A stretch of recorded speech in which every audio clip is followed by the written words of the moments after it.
nós vamos falar sobre saúde emocional. Olha, o equilíbrio mental, ele faz o quê? Ele promove a produtividade.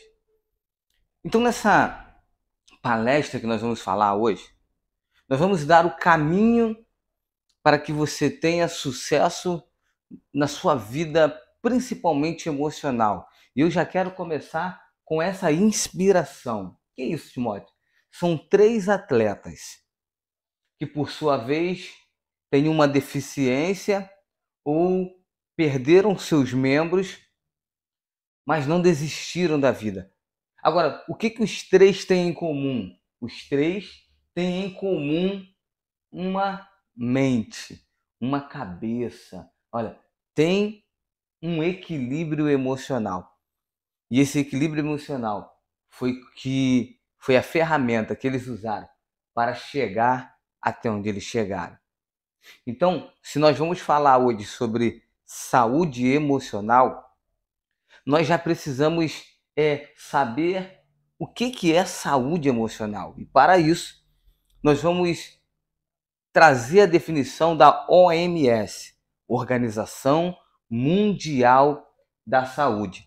E ela vai dizer o seguinte, olha, que saúde mental é um bem-estar em que um indivíduo é capaz de usar as suas próprias habilidades para recuperar-se do estresse rotineiro, ser produtivo e contribuir com a sociedade.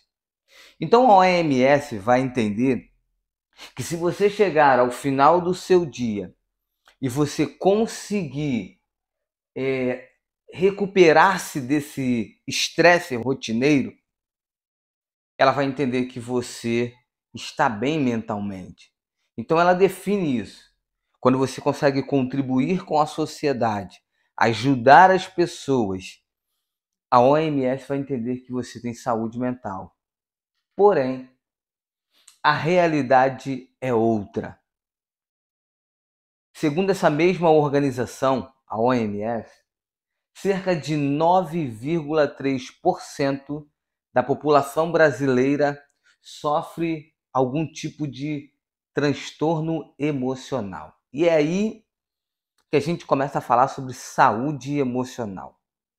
Se 9,3% dessa população sofre, é bem possível que na empresa, na escola, a gente tenha uma equipe que perdeu o interesse. A gente tem pessoas que deixaram de produzir e aí você teve um déficit na sua renda, você teve um déficit nas suas notas na escola. Por quê? Porque 9,3% dessa população brasileira sofre algum tipo de transtorno. Agora, quais são os transtornos que mais afetam essa população? E aí a gente vem para cá, ó. Transtorno da ansiedade e depressão. Esses 2 transtornos, eles estão em primeiro lugar na vida dessas pessoas. E nós vamos entender um pouco o que é esse transtorno de ansiedade. A ansiedade, ela envolve sentimentos de preocupação exagerada com os eventos da vida e sem motivo óbvio. Medos e tensões excessivas que podem interferir nas atividades diárias. O que isso quer dizer, tio? Isso quer dizer que o transtorno da ansiedade é quando você se preocupa demais com uma coisa que ainda falta muito para acontecer. Deixa eu dar um exemplo. Nós estamos em janeiro e o seu aniversário é em novembro. Teoricamente, você acabou de fazer a sua festa de aniversário. Porém, você já está pensando na próxima. Isso quer dizer que você está com um transtorno de ansiedade. Por quê? Não tem motivo óbvio para você sofrer agora. Mas você já está sofrendo da seguinte forma: será que as pessoas que eu vou convidar, todas elas vão ser bem comportadas? Será que eu vou conseguir recebê-las toda bem? Olha, você nem viu o ambiente, você não sabe quantas pessoas você vai chamar, você não sabe qual é o tema da sua festa, mas você já está preocupada. Então, esse transtorno de ansiedade, sem um motivo óbvio, isso é o que leva as pessoas a deixarem de produzir. Diferentemente de você estar andando em uma rua e um cachorro vem lhe atacar. Nesse momento, o seu corpo estressa. E aí você tem uma reação de luta ou fuga. Mas tem um motivo óbvio, que é o quê? É o cachorro querendo te atacar. Então, essa ansiedade de lutar ou correr é normal. E a depressão? A depressão caracteriza por uma combinação de sintomas, como tristeza, alteração no apetite, falta de energia e dificuldade nas atividades. Perceba que na ansiedade a gente fica muito exposto à tristeza. Por quê? Eu não sei como vai ser, eu fico triste. E uma coisa vem ligada à outra. Então, da ansiedade, o próximo passo pode ser a depressão. Por quê? A depressão tem como sintoma tristeza, alteração no apetite, falta de energia e dificuldades nas atividades. Então, é muito importante a gente saber isso. Por quê? Porque se um desses sintomas estiver acontecendo com a gente ou com alguém próximo, opa, a ficha começa a cair. Tudo isso pode afetar a concentração, memória e capacidade de tomada de decisão. Isso faz uma equipe perder o interesse nas atividades e a autoestima. Quando a gente começa a sofrer com esse quadro, olha, a concentração vai embora. A nossa memória, a gente fica esquecido. Ué, aonde eu guardei isso? Aonde ficou aquilo? E principalmente a capacidade de tomar decisão. A gente vai adiando as decisões. E quando a gente vê, tem uma bola de neve vindo atrás da gente sem saber o que fazer. Você percebeu que essa equipe, que esses alunos perderam o interesse nas atividades e a autoestima? Pode ser que a saúde emocional dessa equipe esteja abalada. Agora, o que eu preciso colocar em prática para que isso não aconteça?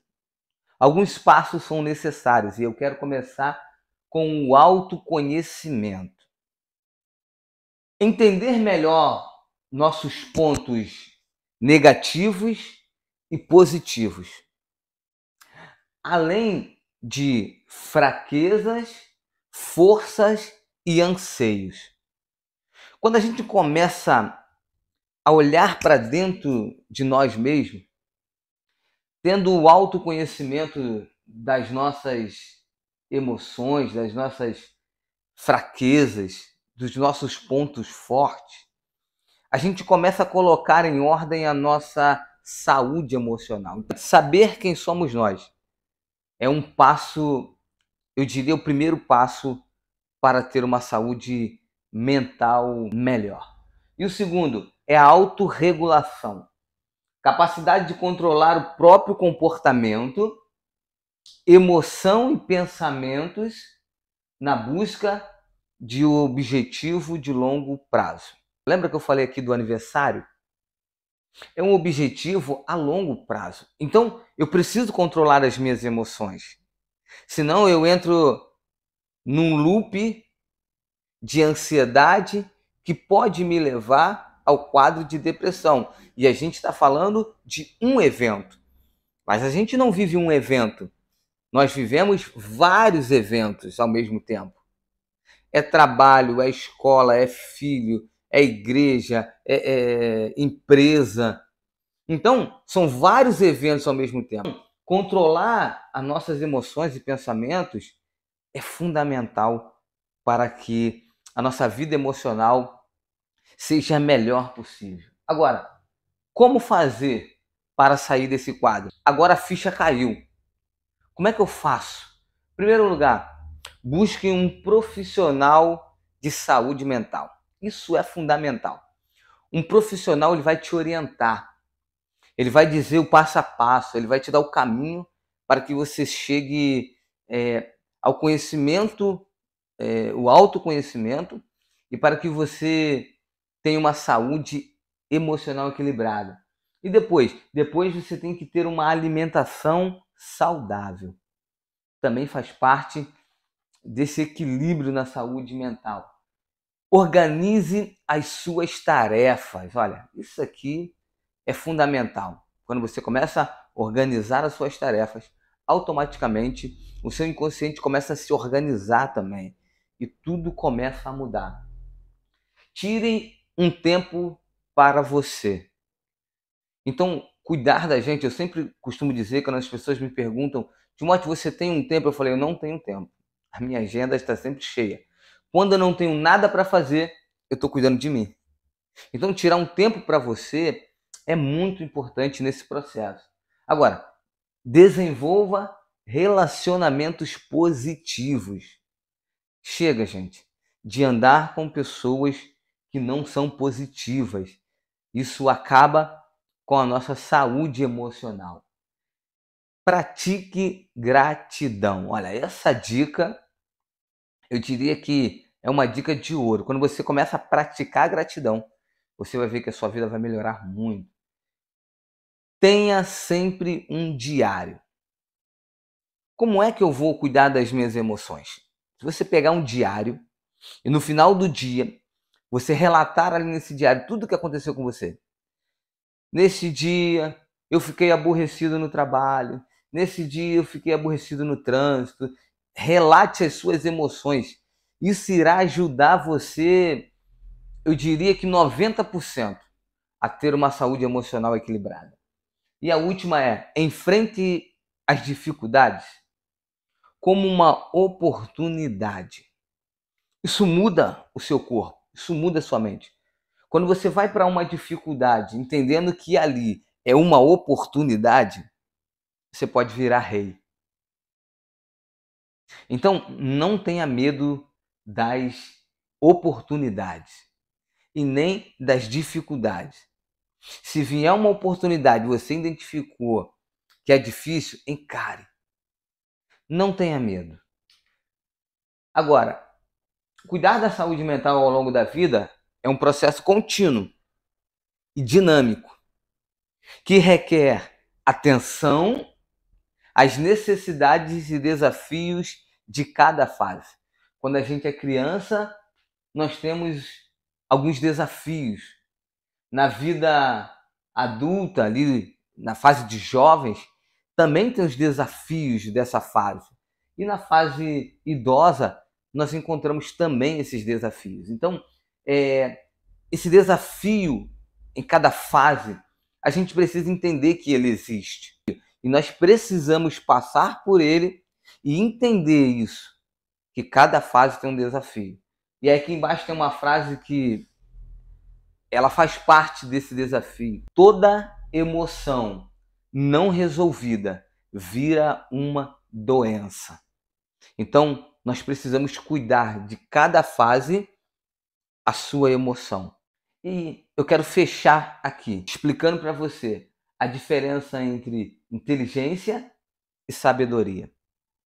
O que é inteligência? Inteligência é saber que tomate é uma fruta. E qual é a sabedoria disso?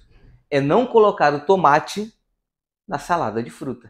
Eu quero que você saia daqui com muita sabedoria, colocando as coisas no lugar certo.